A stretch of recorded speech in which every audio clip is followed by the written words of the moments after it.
Hello and welcome back to Lambretta-Lutz. Today I want to tell you something about the carburetor and carburetor change that I did. So from all the reports and dynos, you saw that I was actually from the beginning just experimented with some Fake Keihin that you get for a very low price at some of the marketplaces.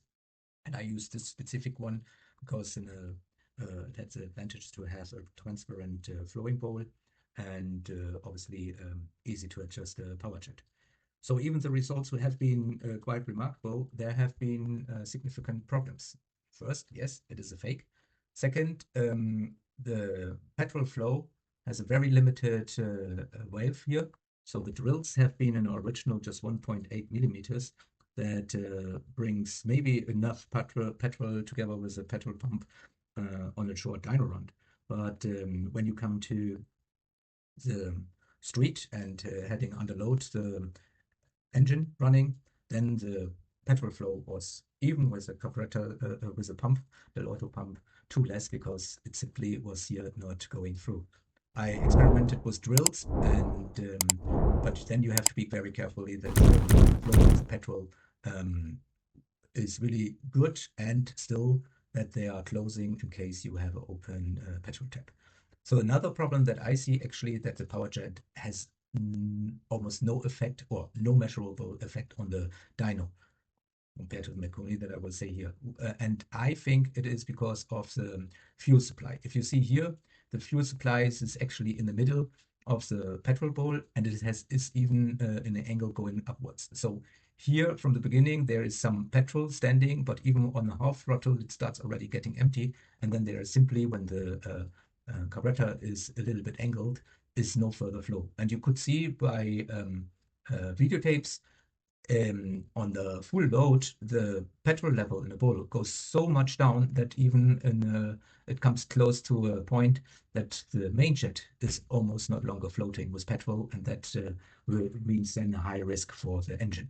What I did actually is to extend this main jet so that this has always some flow even in the lowest position of the petrol in the petrol bowl. So you see, yes, you get a carburetor that is actually working also on a dyno and with respectable results. But in the end, for having a day-to-day good performed carburetor, it is difficult to see. So on a high performance engine, I really can recommend it now, Mikuni. Why? First, we try it on a plug and play build from the Chimera, and the results have been quite remarkable out of the box.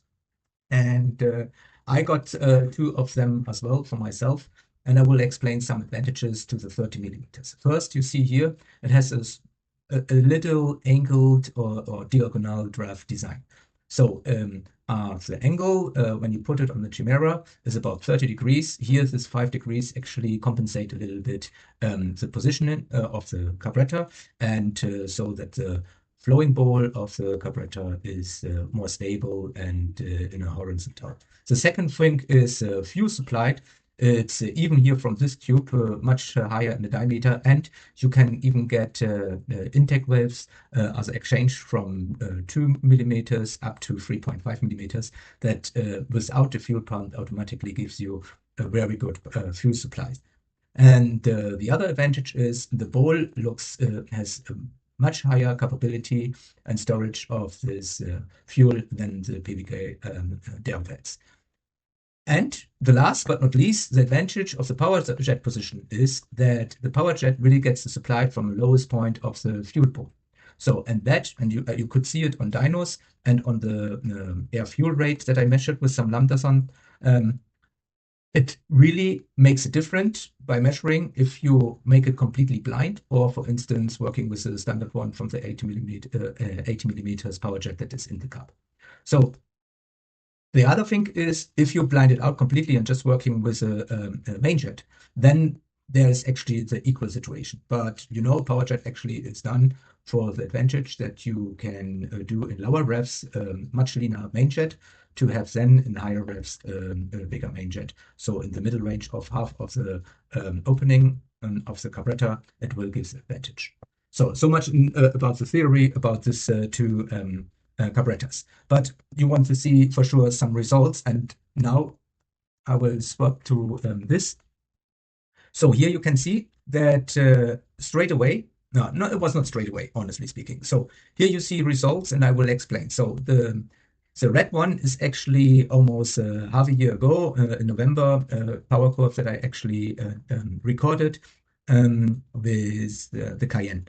So I make a lot of tests with the Cayenne, put them then finally on the airbox that gives some air restriction. So therefore I didn't had any longer 70 horsepower, but it was giving me the same wide band of revs as well as very filtered airflow that feels me more comfortable during the ride on the streets. And you can also see that this the situation of the fuel air ratio was between 12 and 12.5. That gives good, let me see, rich filling of the engines and supply. But this is always just a short run of maybe a few seconds. So on the street, it was always a different feeling that it becomes more and more lean. And I had to get much higher with the main jet and even with the pressure on the air fuel to maintain this situation. So now, and after a few months, I installed the Mikuni, and from the beginning, it was very hard to find a setup with the main jet because the power jet was had a much higher influences that I expect from the beginning. It was open and no with open carbs and no air filtered. They worked very well out of the box, but as soon there was a limitation, the influences of the power jet gets higher and higher. So in the end, and after a few sets up, I was very happy with the result. Not with top power, but here, if you see in the mid-range punch and when it comes in the power band, well, I mean, that makes really a difference if you have here up to 5 horsepower more. And you see that the curve of the RFQ ratio, so the air fuel ratio, was equal on both barrels and both cylinders and carburetors as half a year ago with the Cayenne. But for sure, this without any air fuel pump and with a very stable result in the measuring. So, and I was almost finished with this setup. Then, unfortunately, this happened. Yeah, it was a disaster, more or less, for the moment, because at almost 8,000 revs, the left-hand piston broke in part. And fortunately, I had already the hand on the clutch, so it didn't make so much more damages on the engine. And you're wondering yourself, okay, first, the people who have running a monster barrel for sure knows, okay, that doesn't look any longer like a monster standard piston. That is one of the part. And the other thing is, besides the highly modifications that I did on this piston, it had already survived more than 3, 4, maybe 500 full throttle dyno attacks. So for me, it's a remarkable result was actually that with all this, the piston was surviving so long. So, well, I found then by rebuilding my Chimera also other damages. So on the other piston, one of the piston rings was stuck. There was a small crack in the exhaust. And yeah, one of the bolt from the barrels haven't been so tight any longer. So, and I thought myself, okay, if this engine with such disadvantages of situations like stuck to rings, almost breaking piston, some crack in the exhaust, produce still almost 67 horsepower. So what will it be when everything is really done? And now I will show you the result. How did it look with the Mikunis after this rebuild? And I would say I'm more than happy with that, and it was actually more or less unexpected. So what this is now not the other, so this power curve now shows that with the Mikunis completely touched on the airbox and with no fuel pump, they have been straight away giving a power supply.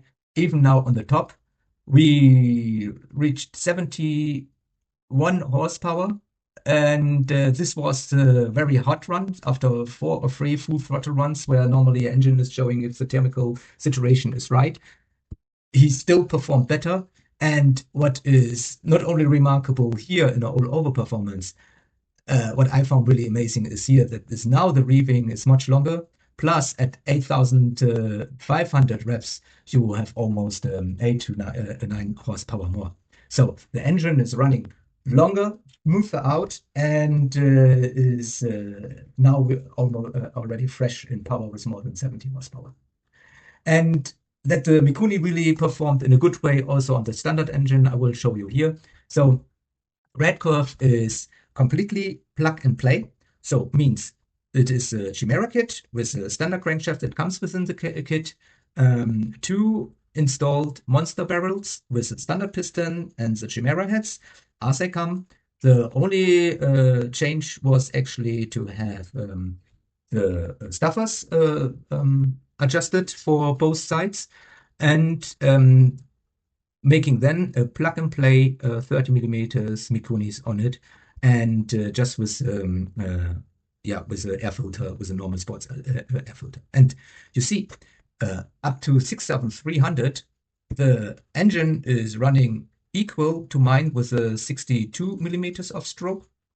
So 58 millimeters of stroke with the conroad of 107 doesn't have to be disadvantage to a 62 stroke crankshaft with 180 millimeter conroad. And it is rearing freely up to 8,000 with then performing more than 50 horsepower on the back wheel on the standard plug and play, not ported barrel. So, and well, compared to this, this is a power curve that I had with the Mikunis before the rebuild. Now I would even be here topping with more than 70 horsepower. But you see, yes, you can tune a Chimera engine up to 70 horsepower, and then you have a bunch of more fun. But with 30 millimeters of Mikuni, you can have, in any case, a very high performance Chimera engine. And so that would be my recommendation of the right carburetor to use for a Chimera kit. I hope this information have been useful for you and not too detailed. Please let me know about maybe your experiences with the Mikuni carburetor. And well, I hope you can leave a like and please subscribe for the next information to come. Thank you for watching.